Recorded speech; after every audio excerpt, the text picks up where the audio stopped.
Please welcome NewsNation contributor Chris Cillizza in conversation with the Vice Chair of the Congressional Progressive Caucus, Congressman Khanna.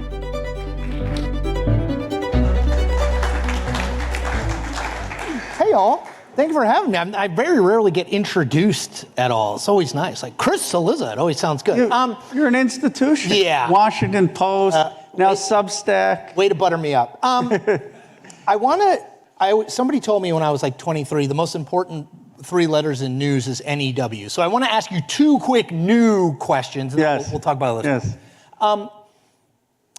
We have had a back and forth about Jerome Powell and Donald Trump. I want to ask you two things.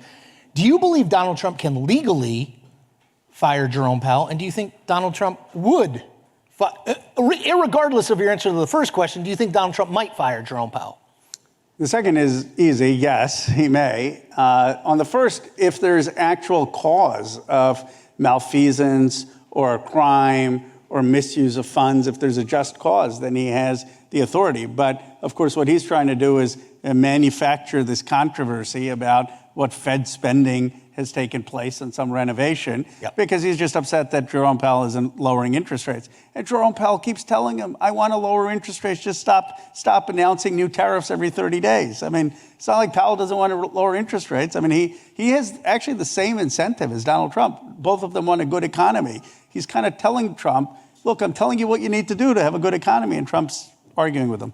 All right, second new thing. You have been deeply involved, and I just want to get the latest because I have not been super on my phone in the last 45 minutes, on the release of the Jeffrey Epstein file. I'm glad you had the release in there, not just deeply involved in the... Yeah, deeply involved. No. You got to be really careful with your words there. With the release of the Jeffrey Epstein investigation, this is something that has split the right. I saw right before I came on, Eric Burleson from Missouri, not exactly a common ally of yours, has signed off on a discharge petition. Give us the latest on it, why you got involved, the Rules Committee vote, and then where you think it might go. Well, to me, this has been the biggest split, actually, in the MAGA base that I've seen in my time in Congress. Massey and I do a lot of stuff together, Thomas Massey from Kentucky. And we have been particularly collaborative on stopping overseas wars. We led together the Yemen War Powers Resolution that led to Trump in the first term voluntarily suspending refueling. We led together the Iran War Powers Resolution.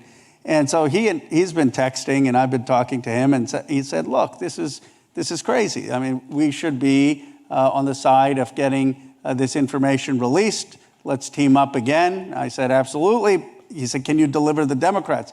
I said, Massey, that's easy. Yeah, well, I'll get you the 212 Democrats. What about the Republicans? He said, I can get Republicans. Now, when he said that about the Iran War Powers Resolution, we got one Republican, Thomas Massey. He should have said, I can get Republican.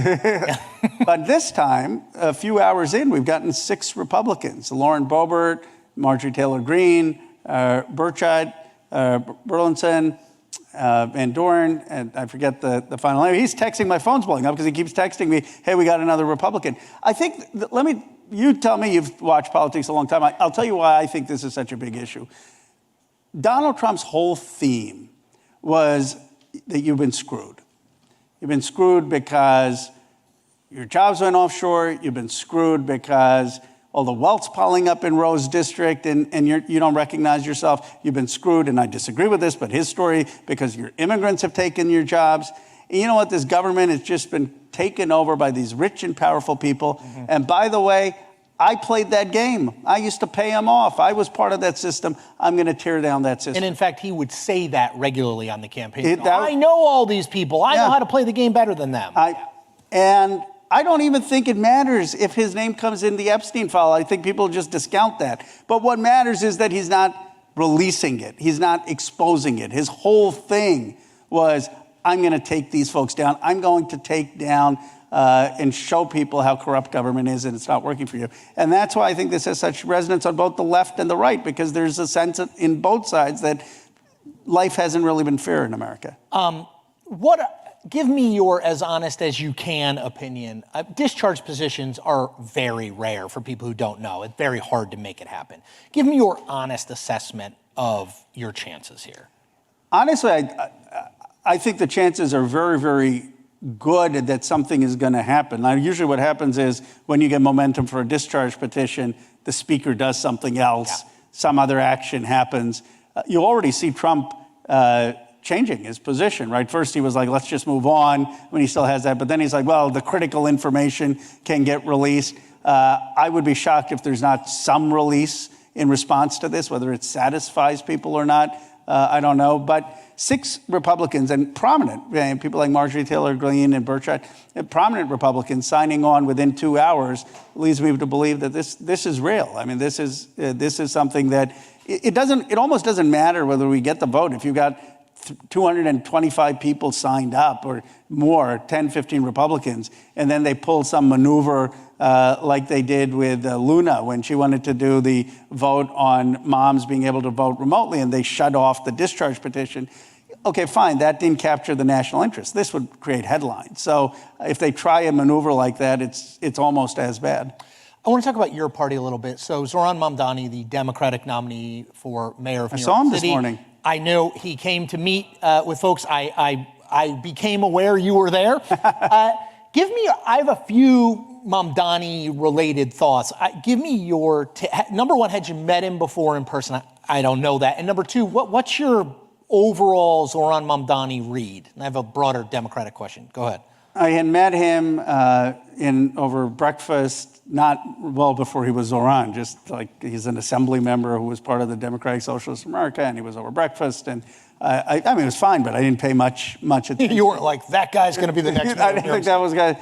Of course, not that Zohran, I mean, is very different than Obama, but I was at University of Chicago where Obama was a lecturer, and no one really paid attention to him either. And then 4 years later, he's, keynoting the Democratic convention. So my ability to spot these things isn't always I will, on. Just to make you feel better about Obama, I was at a small congressional publication at the time in 2002, maybe 2000, when Barack Obama was running against for the House.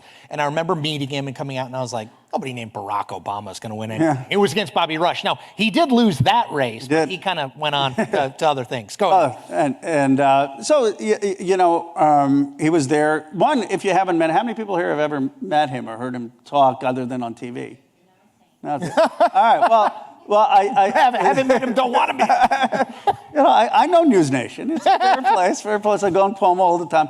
But look, he's a talented politician. I mean, I say this in that if you just meet him and you see how he talks about the issues and you see his facility with issues, I think you'll find that he's a talented politician. Just on the out, Donald Trump's a very talented politician, right? I don't agree with him as a leader. He's a very talented politician. AOC is a very talented politician. Mamdani is a talented politician.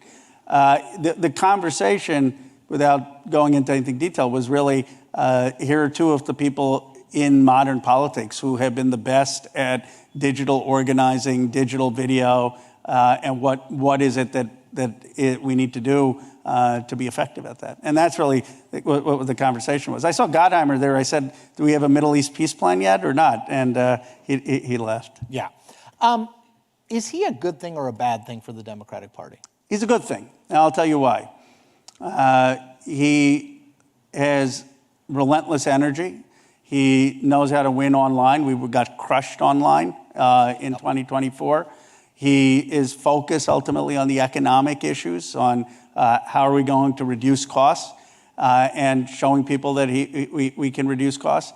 And Democrats are going to be judged on their own positions. I mean, for example, I've said I condemn globalized intifada for the past 10 years. And if you're a good enough leader, a good enough politician, you will be judged based on what you stand for, not based on the associative property of everyone affiliated with you. Are you surprised or not with the fact that a number of Democratic House members, I'm thinking of Tom Suozzi from New York, have come out and said, like, this is not my vision or version of the Democratic Party? Well, I think Tom is speaking, one, authentically to who he is and to his district. And that's fine. I mean, Mamdani is not Hakeem Jeffries, and he's not our nominee in 2028, and he's not the Senate Majority Leader. He's the mayor of New York, and he's part of a interesting coalition. I mean, if you were to look at FDR and the New Deal, and look at Congressman Rankin, it was a vicious anti-Semite who was also a segregationist, and we would not have had the ability to have the electric Tennessee Valley without him.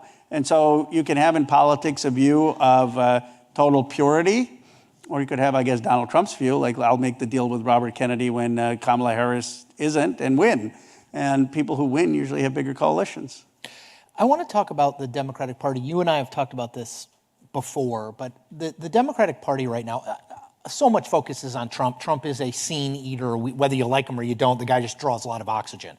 But the Democratic Party, according to every poll that I've seen, is at or close to, brand-wise, the lowest it's been in 4 decades. Yeah. People saying, do you have the basic question, do you have a favorable or unfavorable view of the Democratic Party? Number one, why is that? Mm-hmm. And number two, how the heck do you solve for that? Or what is Ro Khanna's answer to solve for that? Look, I think 3 reasons I would tell you why we're in the place we are. First, how did we allow Donald Trump to win twice, right? I mean, you know, we must have done something wrong as a party. You can't argue that the party is succeeding when this person, Donald Trump, with the favorability he has, wins twice. Yep. And wins all 7 swing states. Second, total up all of the years, one of the tests I say is total up all the years that Donald Trump and J.D. Vance have in elective office, and total up all the years Joe Biden and Kamala Harris have in elective office. Yep. The people who are out there speaking for us have been in office since the 1970s, 1980s, and like the ones who are the next generation, like Kamala Harris or Gavin Newsom, been there since like the late 1990s. J.D. Vance got elected in like 2020, right? AOC got elected in 2018. And so we've become affiliated with the status quo. And third, we became, for whatever reason, the party, the non-rebellious, the non-independent party. We became the party that said, we're going to tell you what to do and things are fine. And the Republicans became the party with the edge, and they're the party with a little bit of a rebelliousness. So those, I think, are the overarching regions. Obviously, I have my own vision and my own ideology of where I think the party should go. But I think on a deeper place, whether you're a progressive like me or a more centrist, I think people would probably agree with that general assessment. And do you, I want to talk about 2028 and you, but before we get there, do you think is talking about, well, is the party going to nominate a liberal or a moderate, is that the right frame in 2028? Is that the right frame to think about? Is that the frame you think about it with? I think the first frame is, are you going to be more of the same, or are you going to be something truly different, fresh, different, willing to challenge the establishment? And that, to me, is, are you an insider or an outsider? Less about, are you going to fight or not fight? More, are you going to be something fresh? And that fresh could be someone progressive or not progressive. But I do think the ideological debates actually will matter in this party. I mean, are you for Medicare for all or not? Are you for taxing people who are wealthy or not? Are you for having universal child care, $10 a day or not? The idea that Democratic voters aren't going to care about that and they'll just care about the aesthetic certainly hasn't been true in recent primaries, hasn't been true in congressional primaries, and I don't think it'll be true in 2028. I don't know that everyone is aware that you've been doing this, but one of the things that you've been doing is going around the country to districts that Republicans won. Right. Why? And then what have you heard? So there are 2 things I've been doing. One, for the past 9 years, going to towns and communities that have been deindustrialized and hard hit. Places like Johnstown, Pennsylvania, Lorain, Ohio, Warren, Ohio, Downriver, Michigan, Plainsville, Kentucky, and listening to people. And I show up and they say, okay, he's this Indian guy from Silicon Valley. We don't know much about him, but he probably understands tech. He probably understands the future of some things about the economy. My district has 5 companies in 50-mile radius that are $1 trillion or more. NVIDIA, Apple, Google, Tesla, and Broadcom. And you see the story of these towns, hollowed out, manufacturing left, people saying their kids can't live here, one-way tickets out, totally abandoned. And so one of the things I learned is the governing class's failure in this country. You can't have a nation half prosperous and half in decline. And the Democratic Party's biggest betrayal has been a neglect of communities in this country that have been hollowed out and declining while we've had islands of prosperity. More recently, I've gone to Republican districts with large Medicaid population and tried to galvanize people to say, look, really, for the working class and you want to cut Medicaid? What we really need to do is expand Medicaid. And my district doesn't need more tax breaks. I don't understand it, really. All the billionaires, statistically, are in my district. The guy who represents all the wealth, more wealth generated in my zip code than has ever been generated in the history of humanity, literally. And I'm like, tax the billionaires. They still keep sending me to Congress. Why is this a hard vote for 434 other members of Congress? You know who gets it is Steve Bannon. He's like, yeah, tax the billionaires. Tax them so we can have working class families have a fair shot. So I've been going in these districts and trying this message. Now, in fairness, 90% of people who show up are Democrats or independents, but they're showing up. Once I had Trump protesters in Allentown show up, 30 of them. And this is why I tell every Democrat they need to go on Fox News, because one of the people yells out, Khanna, and I look up, I'm a little startled. She says, can I get a selfie? I said, yes, absolutely. I saw you on Fox News. So we start to talk, and they come into my town hall. And, they don't agree with everything, but some of the things they start to agree with. And so by conversations like that, you start to learn a little bit more about your own blind spots. And then I want to let you answer. But one of the big problems with the Democratic Party has been that we were way too judgmental of people who voted for Donald Trump. The best story ever done on me was a guy named Russell Berman. He's a journalist at The Atlantic. He followed me back to Bucks County. We met with my favorite social studies teacher from 10th grade. And at the end of it, I mean, this guy's effusive and praising me and that I showed such a passion at a young age. And Berman says, would you vote for him? And the guy says, I voted for Donald Trump twice. And that was the first time I realized that my favorite social studies teacher had voted for Donald Trump twice. We acted as if the problem was the voters. The problem was the party. And we acted with a condescension and a judgment on voters. And that's, I think, the first thing we need to change. Okay, last thing. You will later this week, Friday, go to South Carolina for several days. I am old enough to know that a politician from California doesn't go to South Carolina. I mean, it's lovely, a little hot this time of year, but doesn't go to South Carolina on accident. Are you running for president? Are you thinking about running for president? When will you make a decision about that?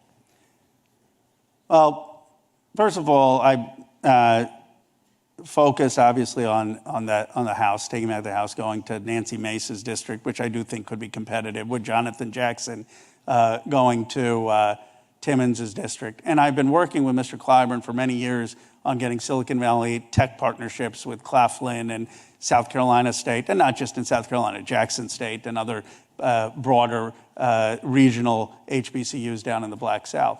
But I want to be part of the future conversation in this party. I believe we need a 21st century economic jobs vision in this country. How are we going to actually create 21st century jobs in every part of the country? I believe we need a new economic patriotism. Donald Trump's right. We need to bring manufacturing back, but he's not going to do it just by tariffs. We need to have federal investments. We need 1,000 trade schools. We need AI academies. And I believe that I have a vision that is the right vision for this country's economic renewal to lead China. And I want that vision out there. Now, whether I run or whether I get behind someone and have a network that can then support them, I haven't decided. But I do know this, the Democratic Party has not had a compelling economic vision for years. I have a compelling economic vision. I know what this country needs to do to have prosperity in different parts. I know what this country needs to do to win in the 21st century. And if the Democrats win on that issue, a lot of the other issues will fall by the wayside, because this country, and maybe this country, what inspires me ultimately is when my parents came to America in the 1960s. It was John F. Kennedy years, going to the moon. This was the place to be. We were humming. We were brimming with confidence. We've got to build that country again. I see that country in Silicon Valley. I see that the world is the oyster for young people. We can do that across this country, and I want that to be part of the conversation. Okay, I have more questions, but I'm being told it's the end. Congressman Ro Khanna, thank you.